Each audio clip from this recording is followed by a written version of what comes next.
Je suis dans tous mes états, je fais n'importe quoi, je vais à gauche, je vais à droite. Je ne suis pas sereine en fait. Et il y a le cœur qui bat.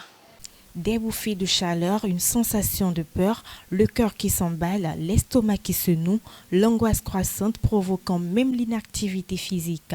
Ce sont entre autres les symptômes typiques du stress.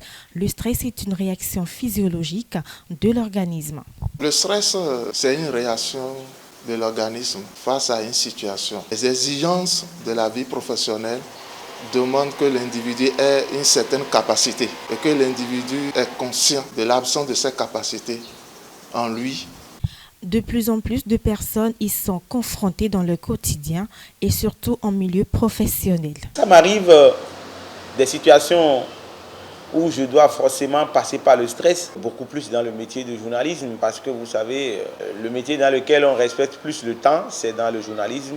Lorsque vous devez présenter le journal par exemple à 13h, et que jusqu'à 12h40, 12h55, vous n'avez pas les éléments disponibles, vous êtes stressé, vous avez peur.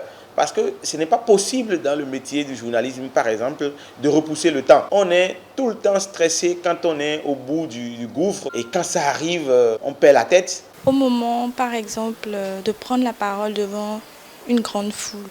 La dernière fois, je voulais présenter un Word devant mes camarades. Du coup, j'étais stressée, j'avais énormément peur parce qu'on est une soixantaine dans la salle. Donc j'étais vraiment stressée. Elle m'a motivée, elle m'a dit « Calme-toi, respire à fond, tu peux y arriver ». Bien qu'il soit une réaction normale de l'organisme suite à une situation donnée, il peut parfois devenir source d'incapacité, nous empêchant de faire certaines choses. Cependant, des dispositions peuvent être prises pour y faire face. La première chose, c'est de développer la pleine conscience. Vous devez être conscient de ce que vous faites et pourquoi vous le faites. Deuxième chose, vous devez savoir que vous ne devez pas lier tout ce que vous faites à votre identité. Et quand vous n'arrivez pas à répondre, il ne faut pas lier ça à votre identité. Souvent, l'individu arrive à confondre ses actions, les résultats de ses actions, à son identité. Et là, du coup, certaines personnes n'arrivent pas à supporter l'échec. Il faut faire des exercices de respiration. Des exercices de respiration.